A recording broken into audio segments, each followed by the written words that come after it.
Bonjour à tous, mesdames, messieurs. Merci de votre fidélité à votre émission Grand Défi. Grand Défi, aujourd'hui nous abordons ce défi, l'organisation du dialogue inclusif tel qu'est souhaité, tel qu'est réclamé par presque toutes les branches de l'opposition et quelques acteurs de la société civile qui estiment qu'il faut un dialogue national inclusif pour mettre fin à la guerre. Est-ce vrai que le dialogue peut mettre fin à la guerre? Qu'est-ce qui se cache derrière ce dialogue? Oui ou non, il faut le faire. Ou pourquoi le faire? Avec quel acteur? Mais il y a aussi certains acteurs politiques qui disent non à toute initiative de dialogue. C'est le cas avec le fonds anti-dialogue dirigé par, coordonné par M. Dieudonné Nkichi. Mais aussi c'est aussi les souhaits, le vœu de quelques partis politiques de l'opposition et même de la majorité. C'est le cas de Congo Positif. Alors, pour en parler largement, je reçois sur ce plateau M. Héritier Koto, qui est porte-parole du Fonds Anti-Dialogue, mais qui est aussi porte-parole du parti politique Congo Positif. Monsieur Héritier, bonjour. Bonjour et merci pour l'invitation. C'est avec vous que nous allons échanger sur ce défi. Moi, je considère comme défi l'organisation ou pas du dialogue national inclusif qui est réclamé à corps et à cri par les acteurs politiques. Presque toutes les branches de l'opposition réclament l'organisation du dialogue. Et avec suivi Fayoulou, je crois, avant-hier ou hier, il y a Katumbi qui a aussi pensé pour lui que le Congo est dans l'impasse et donc c'est le dialogue qui va résoudre les problèmes et même les problèmes sociaux et même la guerre. Et vous avez commencé un combat contre l'organisation du dialogue, quelle que soit sa forme. Vous dites pas question de dialogue. Alors, pourquoi cette option? Mais aussi, où en êtes-vous avec ce combat depuis que vous l'avez amorcé? Merci pour l'invitation. Merci pour l'opportunité que vous donnez au Front Anti-Dialogue de donner un autre son de cloche par rapport au paradigme dominant. Le paradigme dominant, c'est le dialogue réclamé à corps et à cri et présenté comme la solution à cette guerre qui fait près de 30 ans maintenant. Mais il y a une question. Avant de proposer la solution, quel est le problème? Oui, vous avez fait allusion à tous ces appels lancés par des politiciens ou des acteurs de la société civile, les CC et la SEMCO, qui appellent de tous leurs voeux au dialogue national inclusif. Nous disons, c'est bien, c'est ça la vitalité de notre démocratie, parce que en démocratie, tous les courants de pensée sont de mise, tous les courants de pensée ont droit de citer. Oui, le dialogue, selon eux, c'est la solution. Mais c'est quoi le problème? Le problème, c'est quoi? Quel est le problème? Avant de proposer une solution, quel est le problème? C'est comme un malade qui va à l'hôpital. Le médecin ne peut pas directement proposer une thérapie et un traitement avant d'avoir posé le diagnostic. Et ici, quel est le diagnostic que ces acteurs ont posé avant de proposer une thérapie qu'on appelle dialogue? C'est ça le problème. Mais le Front Anti-Dialogue dit ceci. Nous sommes en face... Vous estimez qu'on n'a jamais diagnostiqué le problème en question? C'est ça le son de cloche du Front Anti-Dialogue. Donc je pose la question. Je dis, vous estimez que toutes les sphères ou toutes les branches qui réclament l'organisation du dialogue n'ont jamais fait le constat ou le diagnostic du problème et ils se lèvent un matin et commencent à réclamer le dialogue. Ils ont mal diagnostiqué le problème. Voilà pourquoi nous sommes là, pour apporter notre son des cloches. Et nous disons ceci. Vous avez fait allusion à votre introduction, vous avez dit la guerre fait maintenant 30 ans. Vous pensez que la guerre, en fait, vous pensez qu'une guerre peut faire 30 ans sans que derrière cette guerre, il n'y ait une intelligence pernicieuse qui accompagne cette guerre? Non. Et nous, au Front Anti-Dialogue, nous avons posé le diagnostic. Et ensemble avec d'autres acteurs internationaux, nous sommes arrivés à la conclusion que le Congo fait face à une guerre d'agression menée par le Rwanda. C'est prouvé, c'est documenté, ce n'est plus l'ombre d'aucun doute. Et nous, on ajoute en disant, depuis 1996, le Rwanda poursuit un projet géopolitique sur notre pays, la RDC. Mais ce qui nous étonne, nous, au Front Anti-Dialogue, c'est la solution que certains Congolais proposent. Ils proposent le dialogue comme solution. Mais excusez-moi du peu, c'est une demi-solution. Parce qu'en fait, le risque, c'est quoi? C'est que ceux qui proposent le dialogue comme solution, dans leur entendement, la guerre que nous avons est une affaire congolo-congolaise. Non, ce n'est pas une affaire congolo-congolaise. C'est une guerre d'agression. C'est documenté, c'est prouvé. Et maintenant, face à la guerre d'agression, qu'est-ce qu'on propose? Eux, ils proposent le dialogue. Mais dans ce contexte, le dialogue vient faire quoi? Mais il vient dédouaner l'agresseur. Le dialogue vient congoliser la crise ou la guerre. Alors que cela ne fait l'ombre d'aucun doute que c'est une guerre d'agression. Les Américains l'ont dit il y a une semaine, les Nations Unies l'ont dit plusieurs fois. Et aujourd'hui, ce qui est encore extraordinaire, c'est que l'agresseur ne se cache même plus. Paul Kagame, désormais, dans toutes ses sorties médiatiques, il revendique la paternité de la guerre, il revendique la paternité de l'AFC du M23. C'est ça le problème. Et face à ce monsieur qui nous agresse, face à Paul Kagame, face au Rwanda qui nous agresse, des Congolais, certains Congolais pensent que la solution miracle, c'est le dialogue. Mais s'il vous plaît, vous allez dialoguer avec l'agresseur pour résoudre le problème qui dure près de 30 ans? Ou vous faites comment? Vous êtes spécialiste des relations internationales, à ma connaissance. Vous pensez que quand il y a la guerre, on ne peut pas dialoguer, on ne peut pas négocier? Oui, mais c'est ça même la raison d'être des accords de Washington et de Doha, à mon avis. En même temps, sur cette table de négociation, ils parlent, mais sur le théâtre d'opération, ils se battent. C'est aussi simple que ça. Nous disons, pourquoi le Front Anti-Dialogue ne veut pas du dialogue? Je voudrais être clair et net, que les Congolais nous comprennent. C'est que les dialogues politiques réclamés à Conakry au Congo n'ont que deux finalités, malheureusement. La première finalité du dialogue politique au Congo, c'est de blanchir les criminels. On a vu des gens hier en brousse comme rebelles et après des accords politiques, ils deviennent excellences ici, dans notre pays. Alors nous disons, cette culture de transmettre l'impunité aux générations futures doit s'arrêter une fois pour toutes. Et le risque, c'est quoi de ce point de vue? Le risque, c'est que nous puissions avoir une armée infiltrée. Parce que vous savez que le dialogue aboutit également à ce qu'on appelle mixage et brassage. Mais en même temps, les Congolais reviennent pour dire nous avons une armée infiltrée. Mais si nous avons une armée infiltrée, c'est du fait de quoi? C'est du fait du brassage, c'est du fait du mixage, qui sont le produit du dialogue politique. C'est ça le risque du dialogue.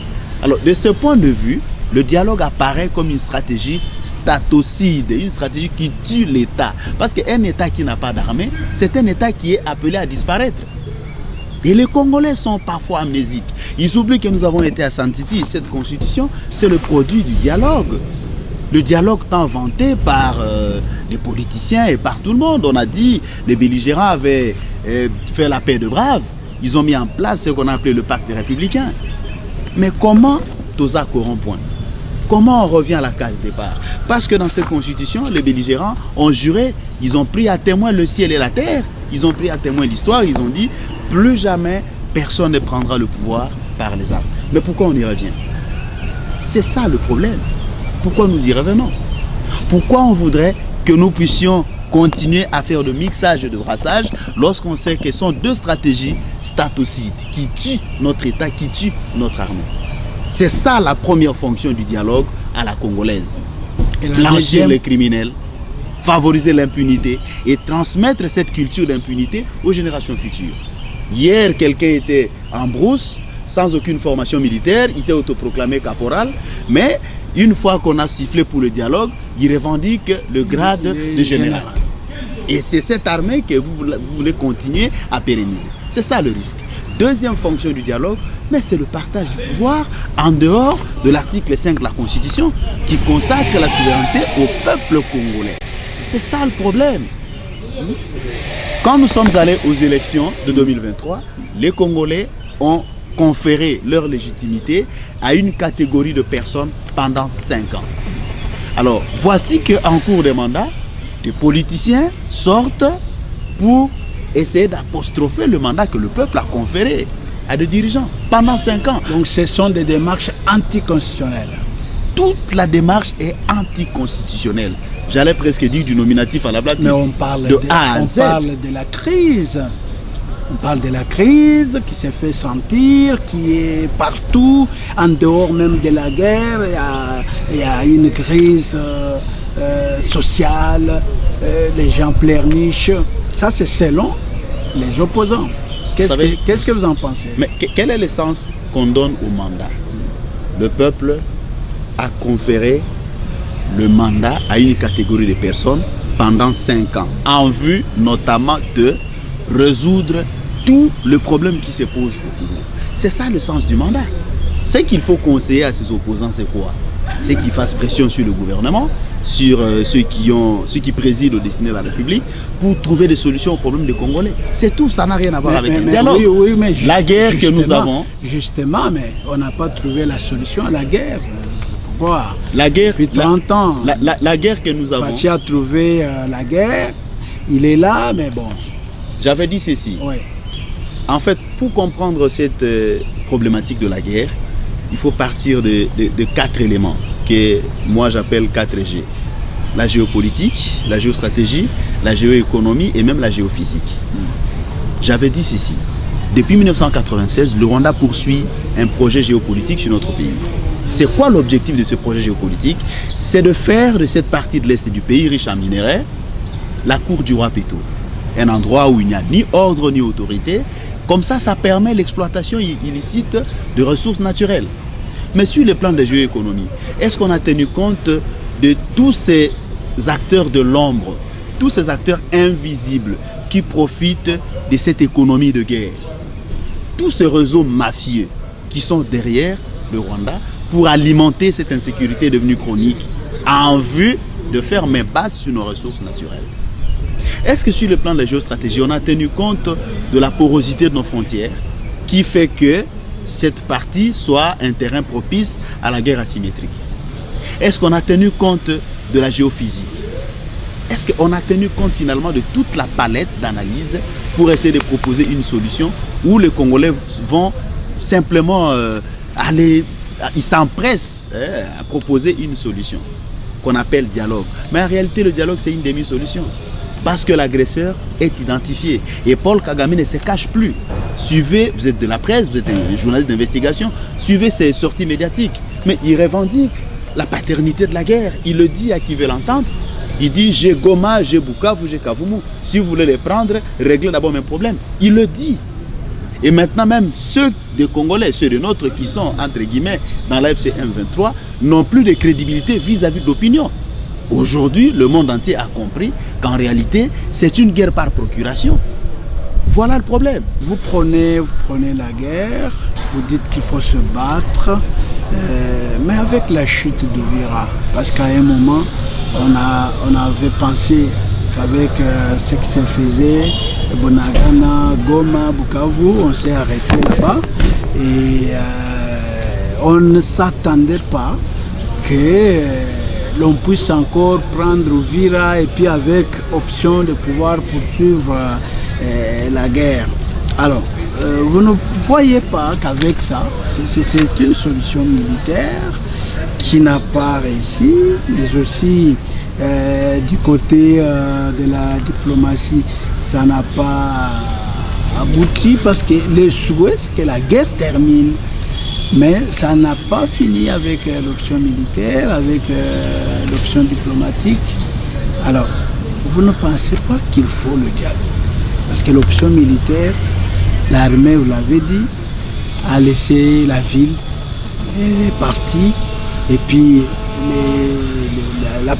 l'option diplomatique, jusque-là, il n'y a pas de suite favorable. Et vous dites qu'il faut se battre, on va se battre avec quelle armée? Vous savez, il y a 2 jours, le chef de l'État a dit les raisons pour lesquelles Uvira est passé sous contrôle de l'ennemi. En fait, les FARDC, c'est une armée nationale.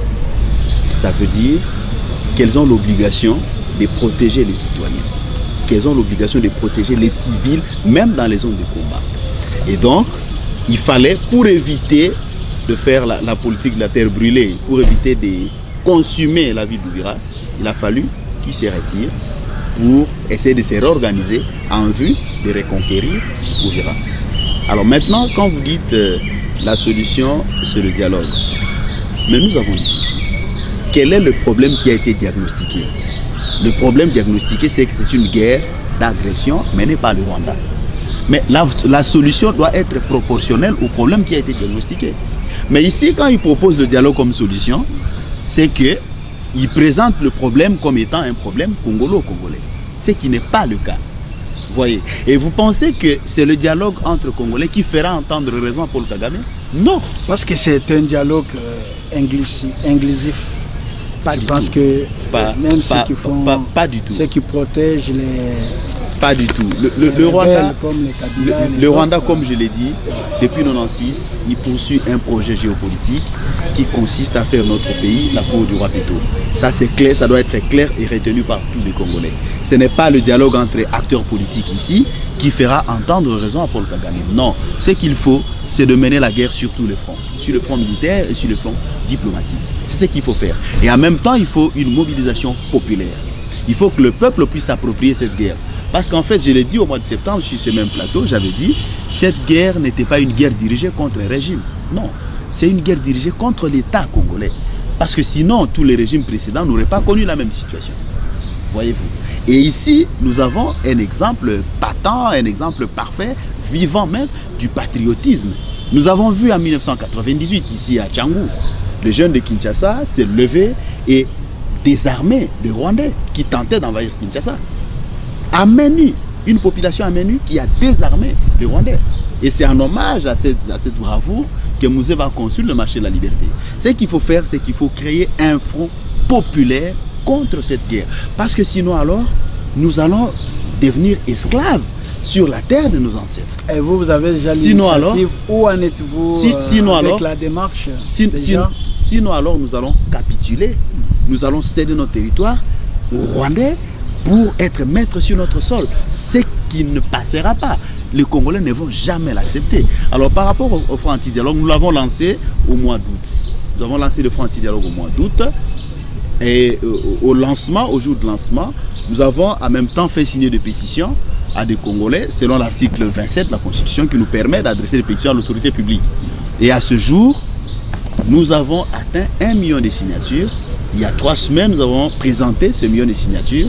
Je pense que dans les tout prochains jours, nous allons les déposer acquis des droits pour faire entendre le son de cloche de cette catégorie de Congolais qui ne croient pas au dialogue politique tel que présenté chez nous. Parce que le dialogue politique, comme je le dis, vient dédouaner l'agresseur. Voici que l'agresseur se présente à visage découvert. Voici que les Nations Unies, voici que les États-Unis, tout le monde entier le condamne et lui-même se présente. Mais curieusement, il se trouve parmi nous des Congolais pour le dédouaner, pour dire non, non, ce problème auquel nous faisons face est un problème congolo-congolais. Ce qui est faux sur toute la ligne. Le problème n'est pas congolo-congolais, le problème est interétatique. C'est le Rwanda qui est en face du Congo. Voilà le problème. Alors, quelles sont vos considérations sur les accords de Washington? C'était des accords de tout espoir.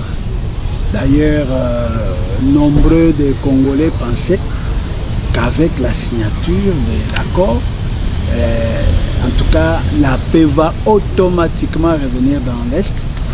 Et puis, vous avez vu même au lendemain de la signature, le chef de l'État est revenu en pompe avec, vous voyez, vous savez, tout ce qui s'est passé là. Et un jour après, c'est Ouvira qui est tombé. Alors, quelles sont vos considérations sur ces accords?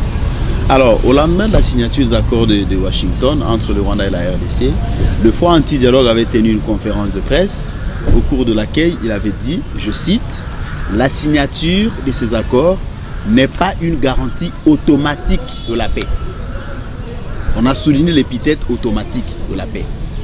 Aujourd'hui, on a compris que Paul Kagame n'a pas le cœur dans ces accords.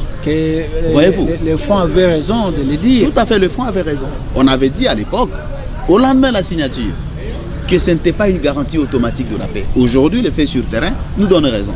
Ce qu'il faut faire, c'est de se battre, c'est de se défendre, c'est de faire ce front populaire contre la guerre. Parce qu'en fait, le Congo a deux éléments naturels. Pour la guerre ou contre la guerre? Le Congo a deux éléments naturels de puissance. Nous avons la géographie, nous avons la démographie.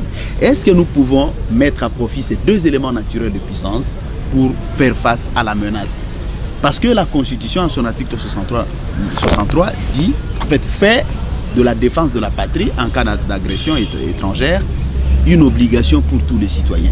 Est-ce que les Congolais, les citoyens congolais, peuvent s'élever pour défendre la patrie qui est en péril? Est-ce que les Congolais peuvent, comme en 1998, oui, mais comme les jeunes de Tchangou, s'il vous plaît, comme les jeunes de Tchangou se sont levés pour mettre en déroute l'ennemi qui était à Kinshasa, est-ce qu'aujourd'hui ces mêmes Congolais peuvent s'élever pour dire non à la guerre, pour affronter l'adversaire, pour défendre la patrie qui est menacée? Et la défense de la patrie n'est pas conditionnée par des appels au dialogue. Non, il n'y a pas de conditionnalité pour défendre la patrie. C'est une obligation constitutionnelle. L'article 63 nous y oblige. Voilà. Et donc il faut mettre de côté les accords. Les trois accords. Nous avons dit ceci. Les accords, c'est bien de les signer, mais c'est mieux de les respecter. Mais aujourd'hui sur terrain, la vérité c'est que les accords ne sont pas respectés. Au lendemain de la signature de ces accords, c'est le Rwanda qui les viole. Comme le Rwanda les a violés, donc qu'est-ce que nous faisons? Nous, on les met de côté. Est-ce que nous devons on affronte. Est-ce que nous devons capituler, ou nous devons nous défendre, ou nous devons nous battre? Déjà, l'article 51 de la Charte des Nations Unies reconnaît le droit naturel à la légitime défense individuelle et collective en cas d'attaque. Mais défendons-nous. En face de nous, l'adversaire, l'ennemi a démontré qu'il n'est pas prêt à respecter un quelconque accord. Alors qu'est-ce qu'on fait dans cette configuration? On fait quoi? On reste les bras croisés en train de pleurer comme une Madeleine, en train d'invoquer la pitié du ciel, ou on se lève comme des hommes pour défendre la maison qui est brûlée? C'est comme un serpent qui entre dans la maison. Alors qu'est-ce qu'on fait? On tue d'abord le serpent ou on se concerte avant de tuer le serpent? Tuons d'abord le serpent, dégageons l'ennemi du territoire et après, s'il y a nécessité de parler, on en parlera. Voilà. Et comment tuer le serpent quand on sait que le serpent est venimeux et le serpent fait fuir ceux qui peuvent l'attaquer frontalement? C'est par un sursaut patriotique. Vous savez, David avait battu Goliath, et pourtant David n'avait pas du tout une expérience belliqueuse. En face de lui, c'était un combattant redoutable, mais il a été terrassé. Voyez-vous, c'est le sursaut patriotique. Mais est-ce que la le sursaut patriotique, est-ce que l'esprit des Congolais est vraiment travaillé pour arriver à ce sursaut-là? Mais qu'est-ce qu'il faut faire pour travailler cet esprit?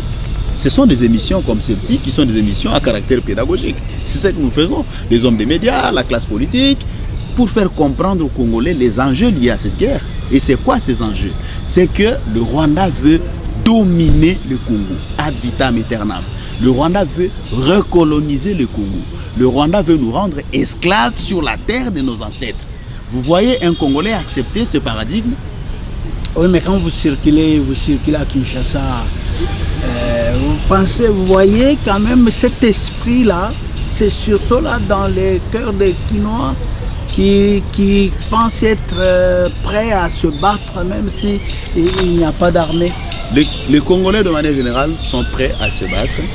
Et nous avons expérimenté avec la pétition de 1 million de signatures. Les Congolais sont prêts à défendre la patrie sans poser des conditions du genre dialogue inclusif et patati patata. Là, vous parlez des Congolais de Kinshasa, parce que les Congolais de l'Est, là, nous les voyons quand l'ennemi entre, ils n'ont autre chose que fuir. C'est fini ou se cacher dans des maisons. Les Congolais sont attachés au drapeau national et ils sont prêts à défendre ce pays jusqu'au sacrifice suprême. Et les Wazalendo sont un exemple patent de ce patriotisme juvénile. Les Wazalendo sont un exemple patent de ces Congolais qui s'élèvent et qui défendent la patrie. Et jusqu'aujourd'hui, ils ont accepté de mourir pour la patrie. Et je pense que tous les Congolais sont prêts à faire ce sacrifice.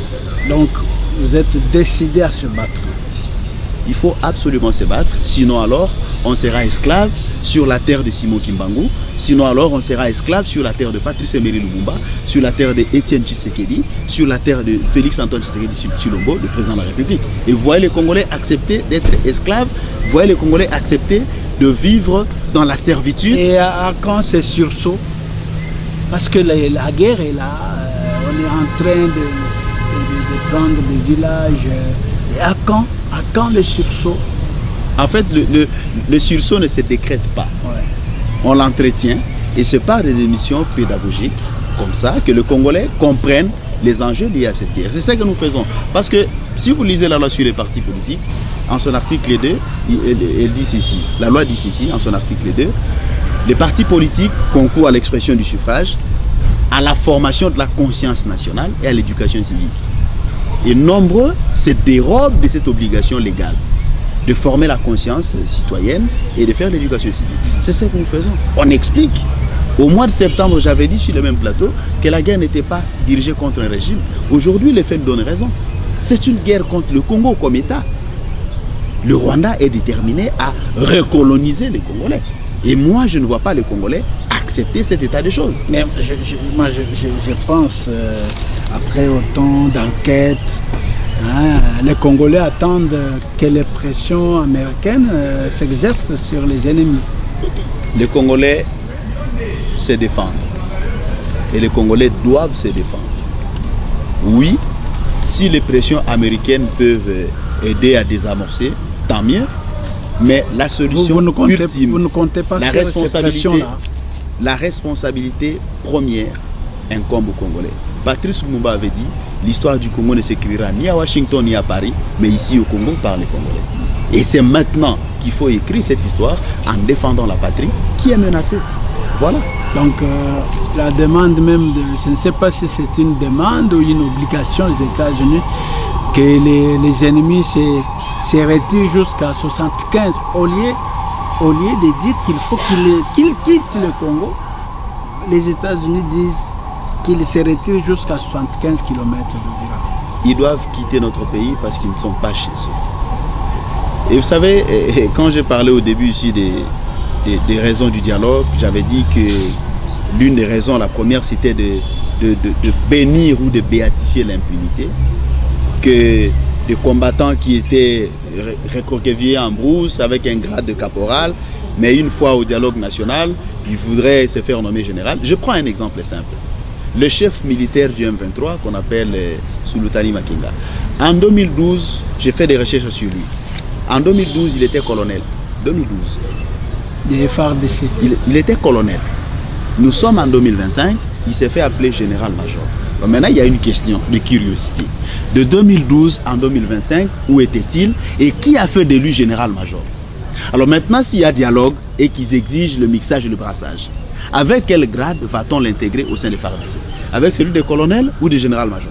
Est-ce qu'il peut nous dire comment est-il passé de colonel à général-major? C'est ça. Vous prenez un homme comme Bertrand Bisimou. Il était avec la FDL, Il était avec le RCD, il était avec le CNDP, il était avec le M23, première version. Il revient avec le M23, deuxième version. Mais c'est un récidiviste impénitent. Et à chaque rébellion, il répète les mêmes revendications. Donc, ce sont des gens comme ça qui embrouillent les Congolais. Et malheureusement, curieusement, vous avez des relais du Rwanda ici à Kinshasa pour exiger le dialogue. En réalité, ceux qui exigent le dialogue font le jeu du Rwanda. Ils font le jeu de l'ennemi. Ce sont des éléments de la 5e colonne. Comment vous dites ça? Je le dis pourquoi? Parce que demander le dialogue, c'est présenter le problème comme étant un problème congolo-congolais. C'est ça. Le dialogue social c'est ça, initié par et puis, les catholiques et les protestants. Il y avait tout un projet, tout un programme établi. Vous savez, les relations... Vous avez eu quand même à scruter. Vous savez, les relations internationales, ce n'est pas un monde de pitié. Ce n'est pas un monde du pardon, ce n'est pas un monde d'amour, ce n'est pas un monde de charité. C'est un monde des intérêts. Les relations internationales, c'est un monde des intérêts. Et je dirais même, ils ont un monde en coup, ils ont un monde en béton, monde à bénéfice. C'est ça les relations internationales. Vous ne pouvez pas faire entendre raison à Paul Kagame en évoquant des principes philosophiques et des principes de morale. Non, il n'a qu'à faire avec la morale et la philosophie. Lui, il voit ses intérêts. Il a un projet géopolitique sur notre pays et il le poursuit. C'est tout. Maintenant, c'est à nous de nous organiser pour le contraindre. C'est tout. C'est aussi simple que ça. Voilà. Et donc, vous pensez qu'il faut que ça, mais donc pour vous, vous ne considérez pas l'implication des États-Unis qui est considérée comme la grande puissance mondiale et que comme on a signé les accords en sa présence, nombreux espéraient qu'avec la grande puissance, on pourrait avoir vite la solution, mais ça tarde. Donc vous êtes décidé à mettre de côté ça et à appeler les Congolais à se battre. Non, on ne met pas de côté l'implication de la médiation américaine. Si cette médiation peut nous aider à avoir des résultats probants sur le terrain, il n'y a pas de problème. Mais la responsabilité ultime de défendre la patrie incombe d'abord et avant tout aux Congolais parce que ce pays leur appartient. C'est ce que nous disons. Voilà. Alors dans cette démarche, qui doit faire quoi pour parvenir à ce que vous recherchez dans ce front anti-dialogue? Qui doit faire quoi pour arriver à ce que vous pensez? En fait, il faut mettre en place un front populaire. Et ce front populaire se met en place comment? En expliquant à travers des meetings, à travers des émissions pédagogiques comme celle-ci, en expliquant aux Congolais les enjeux de la guerre.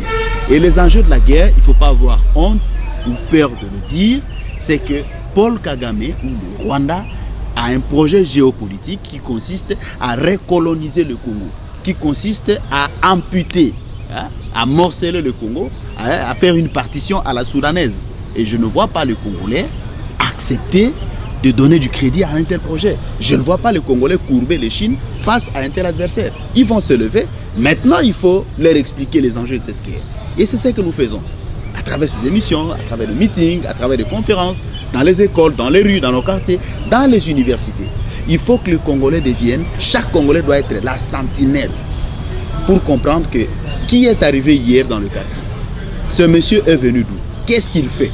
Nous devons, il faut cette vigilance tous azimuts pour essayer de mettre en déroute. Parce que je l'ai dit au début, que nous avons deux atouts naturels de puissance. Nous avons la démographie et nous avons la géographie.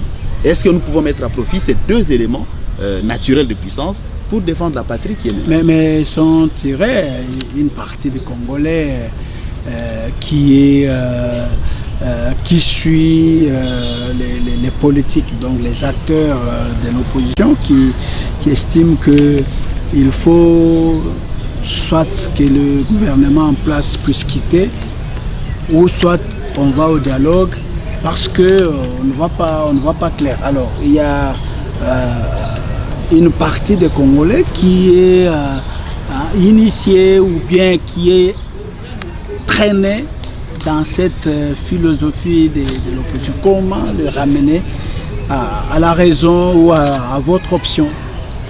Vous savez, ce pays n'appartient pas aux politiciens. Ce pays appartient aux Congolais d'abord et avant tout. Mais prenons l'exemple loin de nos frontières. L'Ukraine est agressée par la Russie. Est-ce que vous avez déjà suivi l'opposition ukrainienne exiger un dialogue pour se battre contre les Russes? Il n'y a qu'ici où on veut créer une nouvelle jurisprudence pendant que le pays est attaqué par le Rwanda. Donc vous trouvez des individus, des Congolais, exiger un dialogue pour résoudre entre guillemets cette guerre. Comment va-t-on? Et puis je voudrais profiter de votre plateau pour que vous puissiez au prochain numéro nous inviter avec un de ceux qui exigent le dialogue.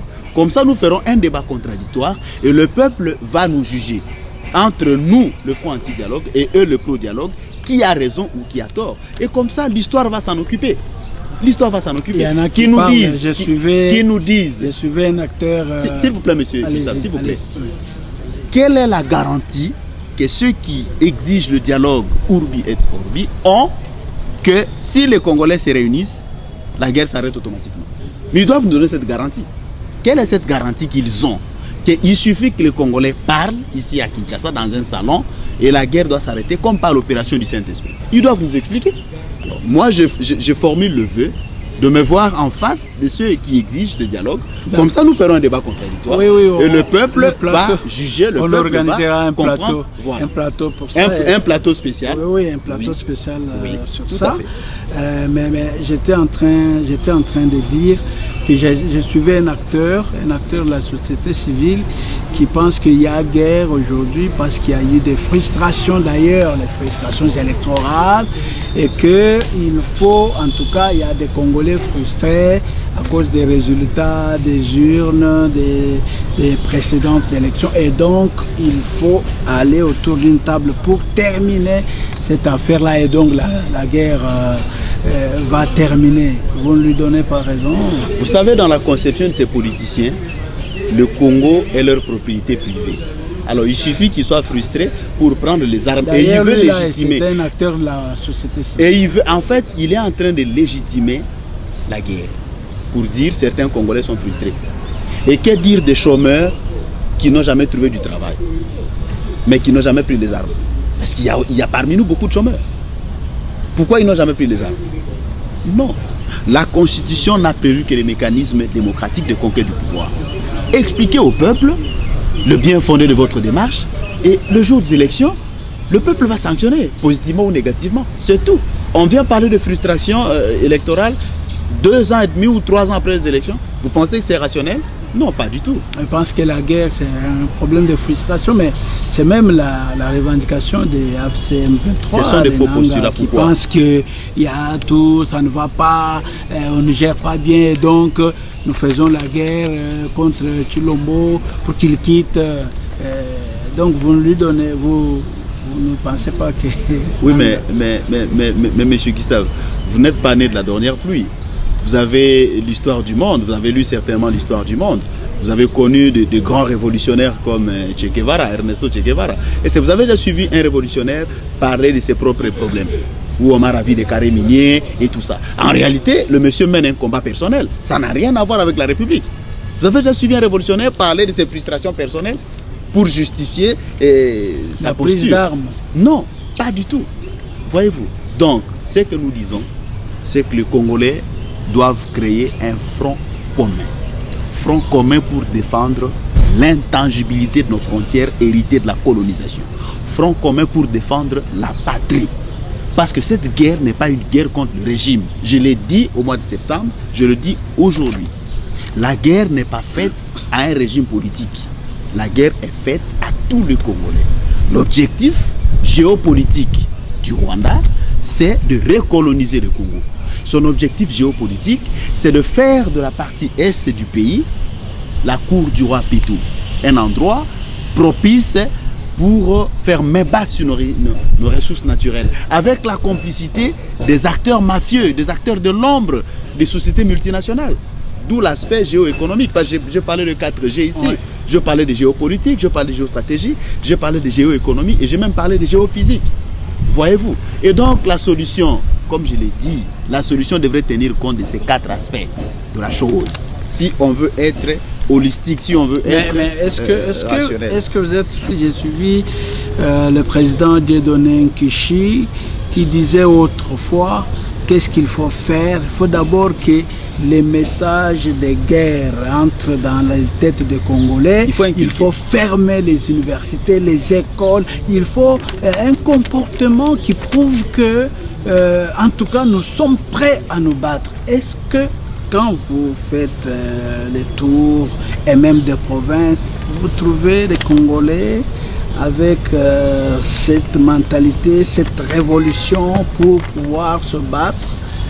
Est-ce que vous trouvez aussi les dirigeants prêts à fermer les universités, les marchés conso, pousser les Congolais à se battre, comme vous le pensez? En tout cas, en plein 21e siècle, je ne vois pas de Congolais accepter d'être esclaves sur la terre de leurs ancêtres.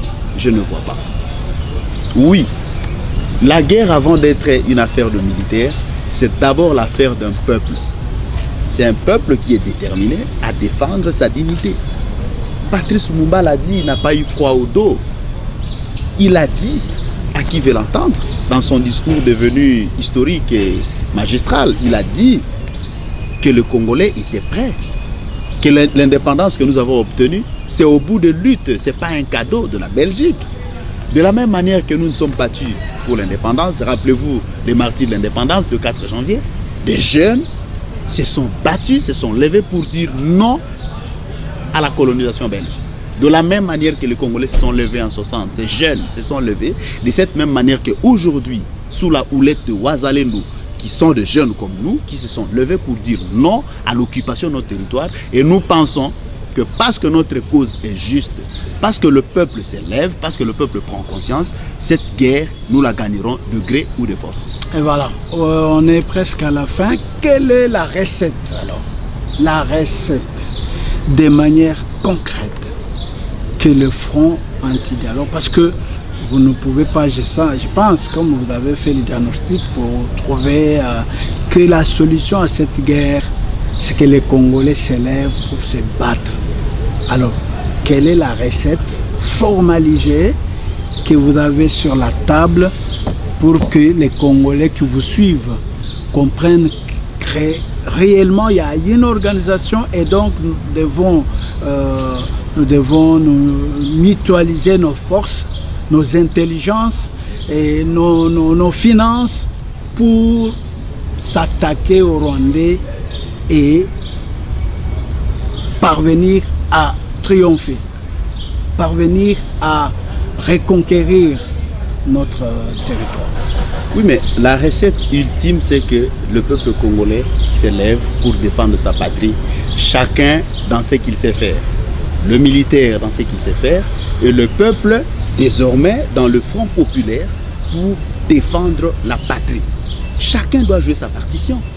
Celui qui a endossé l'uniforme, il défend la patrie dans son secteur et le peuple joue sa partition en acceptant de collaborer avec les forces de défense et de sécurité pour dénoncer tous les cas suspects qui seraient vus ou détectés dans son environnement immédiat. C'est ce qu'il faut faire. Parce que si on ne se bat pas, ça veut dire qu'on capitule, ça veut dire qu'on nous prend le Congo et nous allons comme ça assister. Et on va commencer par où? À devenir esclave. On va commencer par où? On commence par où cette guerre populaire, ces sursauts? On commence par où? Un matin, nous venons de commencer sur ces plateaux à expliquer au peuple les enjeux de la guerre. C'est ça le commencement. Maintenant, ceux qui ont compris, ils se disent, ah bon, voilà les enjeux de la guerre. Et chacun désormais va adapter son agir au quotidien par rapport à l'attitude de défendre la patrie qui est menacée. Voilà. Je pense que vous ne faites pas allusion aux manifestations dans les rues parce que je me rappelle un de mes invités dans l'émission Autour d'Info qui dit qu'il faut une mobilisation accrue et permanente sur les rues de Kinshasa et des provinces chaque jour pour être debout, mobilisé chaque jour. Je ne sais pas si c'est cette option ou c'est l'option dont vous parlez tout à l'heure. Chacun, si c'est un enseignant, il continue à donner sa crème et il défend. Si c'est un élève, si c'est un étudiant ou un directeur de bureau. Monsieur Gustave, vous savez, depuis 1996, le Rwanda a réussi quelque chose de formidable. Il a réussi à exporter la guerre. La guerre s'est faite chez nous, sur notre sol, sur notre territoire. Pendant ce temps, au Rwanda, c'est une oasis de paix. Il n'y a aucun Rwandais qui meurt au Rwanda du fait de la guerre. La guerre se déroule chez nous. Voilà pourquoi nous devons nous liguer comme un seul homme pour bouter l'ennemi dehors. Parce que c'est chez nous que la guerre se fait. C'est chez nous qu'on exploite le minerai et c'est chez nous qu'on tue, qu'on viole, qu'on pille. Et désormais, il y a ce qu'on appelle les génocides. Les génocides pour des intérêts économiques. Non seulement on tue, mais aussi on pille. Alors, nous disons ceci. Mais Israël... Adressez-vous alors à nos téléspectateurs nous disons ceci. La Shoah des Juifs, c'était 6 millions de morts. Je ne suis pas en train de faire la comptabilité macabre. La Shoah, c'était 6 millions de morts. Le génocide rwandais, c'était 1 million de morts. Mais nous, les Congolais, c'est combien de morts? C'est plus de 6 millions de morts. Alors nous disons, est-ce que les Congolais sont-ils devenus des citoyens de seconde zone ou une espèce qu'on peut écraser facilement sans que cela ne puisse émouvoir personne? Non! Nous sommes des êtres humains au même titre que les autres. Alors nous disons, autant de morts, ça suffit. Nous ne voulons plus trop de morts parce que c'est notre pays, ce sont nos richesses. C'est à nous de décider souverainement avec qui nous voulons les partager et de quelle manière. Pas sous la menace des armes, pas sous la menace de qui que ce soit. Voilà, on termine par là. Congolais, vous avez suivi M. Héritier Koto. Et nous disons, nous sommes en temps de guerre. Ne dormez pas. Réveillez-vous. Ayez un sursaut patriotique. C'est notre pays. C'est notre pays. Je répète, c'est notre pays. Et donc, nous devons le défendre jusqu'au sacrifice suprême pour que le Congo soit comme d'habitude et que toutes les frontières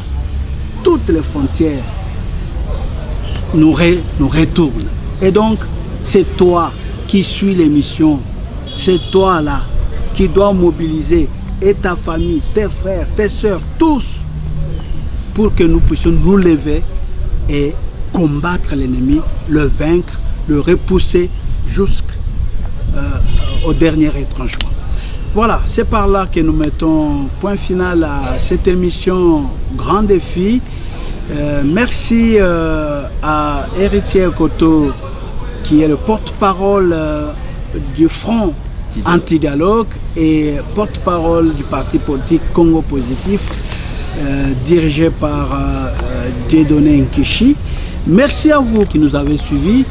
La suite au prochain numéro avec le même plaisir. Au revoir.